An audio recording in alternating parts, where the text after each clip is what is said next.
அதிமுகவுக்கு முதல்வர் Stalin open challenge.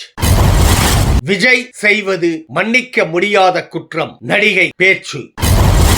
முதல்வர் ஸ்டாலினிடம் இப்படி கேட்க முடியுமா? மெஹபூபா முக்தி பேச்சு. பொங்கல் பரிசு தொகுப்பு ஸ்வீட் நியூஸ். விஜய் உண்மையான தளபதி, மற்றவர்கள் வெட்டி தளபதி. KA செங்கோட்டையன் பேச்சு. விஜய்க்கு ஆதரவு முடிவை அறிவித்தார். அன்பு தமிழ் நெஞ்சங்களுக்கு மெர்சல் கெலாட்டாவின் அன்பு வணக்கம். வாங்க இன்றைய காணொளி இதோ. திமுக அரசு நிகழ்த்திய சாதனைகளில் 5% அதிமுக ஆட்சியில் நடந்தது என சொல்ல முடியுமா என ஓபன் சேலஞ்சாக கேட்கிறேன் என முதல்வர் ஸ்டாலின் பேசியுள்ளார். கள்ளக்குறிச்சியில் நடைபெற்ற அரசு விழாவில் பேசிய அவர், சிலரை போல் வாயில் வடை சுடும் அரசு அல்ல. ஆட்டோமொபைல் உற்பத்தி, போக்குவரத்து, வேலைவாய்ப்பு, விளையாட்டு என அனைத்து துறைகளிலும் திமுக முதலிடத்தில் உள்ளது. இனி எப்போதும் ஏறுமுகம்தான் என முதல்வர் கூறியுள்ளார்.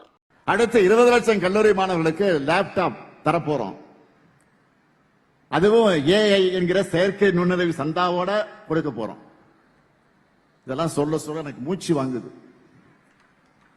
மூச்சு வாங்க அளவுக்கு மேஜர் சாதனைகளை இவ்வளவோ செஞ்சுக்கிட்டு இருக்கிறோம். இதுல எதையாவது திராவிட மாடலுக்கு எதிரானவர்கள் கூட மறுத்து பேச முடியாது. எல்லாமே ப்ரூவன் ட்ராக் ரெக்கார்டு. எந்த துறை எடுத்துக்கிட்டாலும் சாதனைகள்.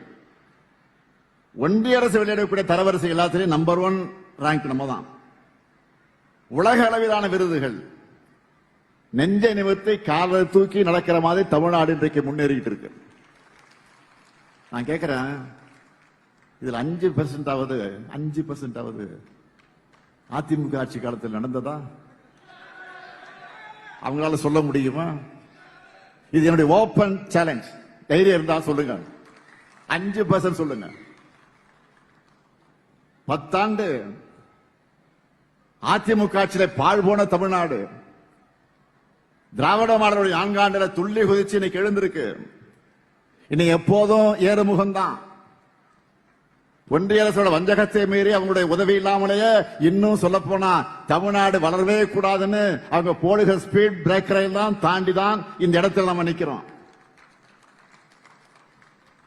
ஆனா இது எதையுமே பார்க்க மாட்டோம், செய்திகளை படிக்க மாட்டோம், உண்மையை பேச மாட்டோம், தமிழ்நாட்டு சாதனைகளை பற்றி வாய் திறக்க மாட்டோம்னு சிலர் தமிழ்நாட்டில் இருக்காங்க. அவங்களுக்கு நான் சொல்றது, நீங்க இப்படியே கண்ணை மூடிக்கிட்டே இருங்க. நாங்க அடிச்சு தூள் கிளப்பிட்டு போயிட்டே இருக்கோம். திராவிட மாடல் அரசின் சாதனைகளுக்கு மகுடமா 2026 தேர்தலில் மக்கள் அளிக்கக்கூடிய தீர்ப்பு தான். உங்களுக்கான ரியாலிட்டி செக்கா இருக்கும். இப்ப நான் சொன்ன தமிழ்நாட்டு சாதனைகள் வளர்ச்சி நிறைந்த ஒரு இந்தியா என்றால், பாஜக ஆளக்கூடிய மாநிலங்கள வேற ஒரு இந்தியா இருக்கு. வறுமை, மத வன்முறை, கும்பல் படுகொலைகள், கல்வியை கெடுக்கக்கூடிய முயற்சிகள், வேலை வாய்ப்பின்மை, இதுதான் பாஜகவுடைய இந்தியா. கிறிஸ்துமஸ் அன்னைக்கு கூட மாற்றுத்திறனாளிகளை, குழந்தைகளையும் தாக்கக்கூடிய மோசமான சூழலை பாஜக அரசு உருவாக்கி இருக்கு. இந்த மாடலை தான் தமிழ்நாட்டிலும் கொண்டு வரணும்னு பாக்குறாங்க. ஆனா நம்ம மக்கள் ரொம்ப உஷார். திருப்பரங்குன்ற தர்கா கொடியை முருக பக்தர்கள் வணங்குறாங்க.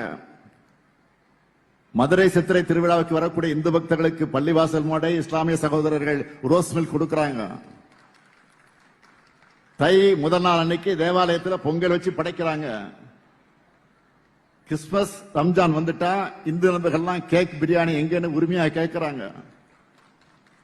எம்மதமும் சம்மதங்கிற தமிழ்நாட்டு மக்களுடைய இந்த ஒற்றுமை மத நலனுக்கு தான் மதவாத அரசியல் செய்து மக்களை பிளவுபடுத்த நினைக்கிற பாஜகவின் கண்களை உறுத்திக்கிட்டு இருக்கு.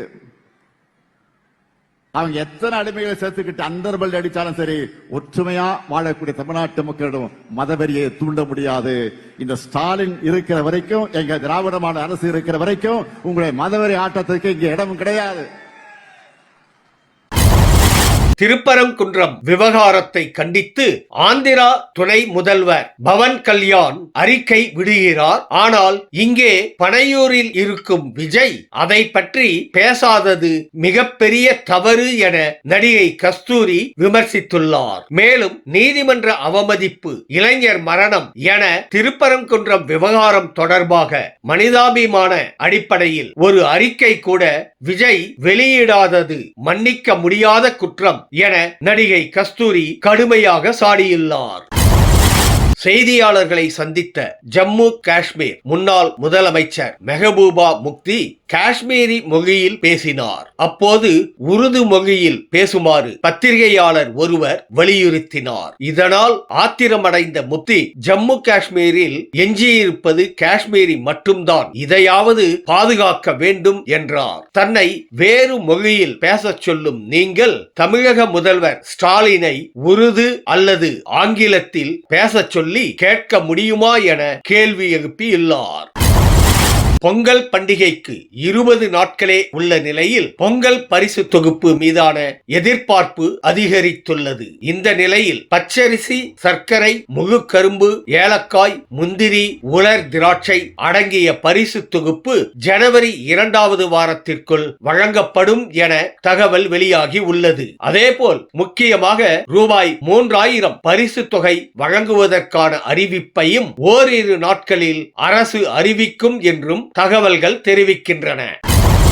2026 தேர்தலில் 234 தொகுதிகளிலும் த.வே.க வெல்லும் என செங்கோட்டையன் தெரிவித்துள்ளார். திருப்பூரில் பேசிய அவர் பல விவகாரங்களுக்கு விஜய் வாய் திறப்பதில்லை என சிலர் விமர்சிக்கின்றனர். ஆனால் நேரம் வரும்போது அவர் பேசுவார் என்று குறிப்பிட்டார். படைக்கு தலைமை வகிப்பவர், வென்று நாட்டை ஆள்பவரே தளபதி என கூறிய அவர் விஜய்தான் உண்மையான தளபதி எனவும் மற்றவர்கள் எல்லாம் வெட்டி தளபதி என்றும் விமர்சித்துள்ளார்.